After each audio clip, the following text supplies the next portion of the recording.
Breaking news ही कहेंगे। आप जानते हैं कि ज्योति हत्याकांड कानपुर में हुआ था और तस्वीरें आप अपनी स्क्रीन पर देखें। ये है भूल सबसे हो सकती है, जीवन का थोड़ा ना बात करेगा, नहीं करोगे राकेश भाई, नहीं करोगे राकेश भाई। देखिए अब बेटा कोई ऐसा गलत काम मत करना जिससे तुम्हारे माँ बाप, भाई, परिवार, रिश्तेदार सब अपना। दरोगा साहब जो है वो लेक्चर दे रहे हैं आरोपी को।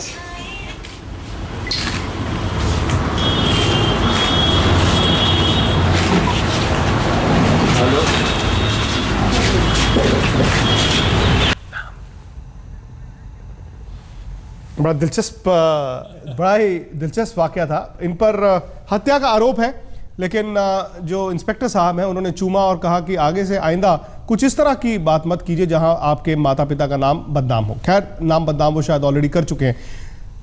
शम्स ताहिर खान मेरे सहयोगी मेरे साथ है। शम्स, ये क्या तस्वीरें हैं?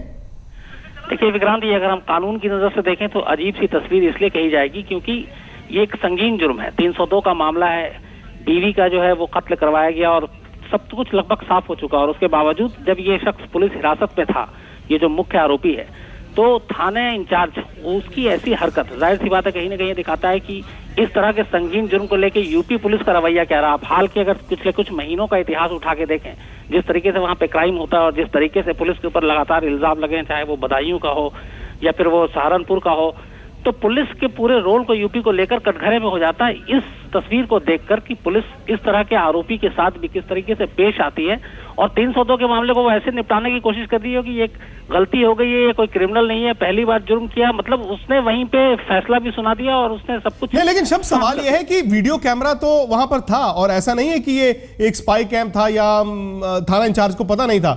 वो इस बात को समझते नहीं है कि कैमरा है और जो मैं कर रहा हूं वो कानून के खिलाफ है। देखिए, अगर यूपी पुलिस की हम पूरी सोच और मानसिकता को देखें और वहां पे खासतौर पे मीडिया का जो रोल है, तो पुलिस एक तो मीडिया और कैमरा इनके सामने आने का उनको एक अजीब सा शौक होता है और उन्हें नहीं मालूम था कि जो कुछ वो कह रहे हैं उसका मतलब क्या है और ये आगे चल के क्या कुछ उनके लिए परेशानी पैदा कर सकता है। तो इसी ज्यादा आत्मविश्वास में, और दूसरी बात जो है अगर इस पूरे वीडियो को देखें और जिस तरीके से वो जो कह रहे हैं, मतलब ये है कि एक आरोपी को अपने लेवल पे क्लीन चिट देना, अपने लेवल पे ही कहना कि ठीक है जो हुआ हुआ काफी है, इसके बाद ये ऐसा नहीं करेगा। मतलब अदालत, कानून, इन सब की कोई शायद न जरूरत है और न शायद उनकी नजर में अहमियत है। वरना एक पुलिस का काम है कि किसी भी केस में आरोपी को पकड़ना और उसके बाद अदालत के हवाले करना। अदालत फैसला करेगी कि उसने गलती की, जानबूझ के की, इत्तेफाक से किया, कैसे जो भी किया है वो अदालत का काम है। पुलिस का काम क्लीन चिट देना, पुलिस का काम इस तरीके से बढ़ावा नहीं देना और खासतौर पर कैमरे पे ऐसी बातें करना। इससे जाहिर सी बात है न सिर्फ बाकी जो क्रिमिनल्स हैं उनका भी हौसला बढ़ेगा, क्योंकि उनको जब पता चलता है कि पुलिस इस तरीके से उनको लेकर उनका रवैया ये है, तो ये पूरे कानून पे ही एक तरह से मजाक बनाकर रख दिया जाता है। नहीं तो अब क्या होगा? क्या इन पर कार्रवाई की जाएगी? अभी जो वहाँ के आईजी हैं उनका ये कहना था कि इस वीडियो के सामने आने के बाद उन्होंने उसको थाने से हटा दिया है, लेकिन ये सिर्फ जाहिर सी बात है, ये आप भी जानते हैं बेहतर तरीके से कि ये सिर्फ लीपा पोती होती है। 1-2 दिन की बात है, 1 हफ्ते की बात है, इसके बाद ये वापस किसी और थाने में होंगे और जाहिर सी बात है जब कोई ऐसा केस आएगा तो रवैया जो है लगभग पुलिस का सिर्फ एक तबादला करने से या एक छोटी सजा देने से नहीं, ये पूरी यूपी पुलिस की एक तरह से इस वक्त जरूरत है उनकी सोच को बदलना, खासतौर पे संगीन क्राइम को लेकर, तभी यूपी जो है क्राइम से उभर सकता है।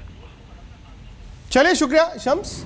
बड़ा दिलचस्प वाकया है ये। एक तरफ मर्डर है और दूसरी तरफ थाना इंचार्ज जो है चूमते हैं आरोपी को और कहते हैं बेटा आगे से ऐसा मत करना, माँ बाप का नाम रोशन करना है, बदनाम नहीं करना।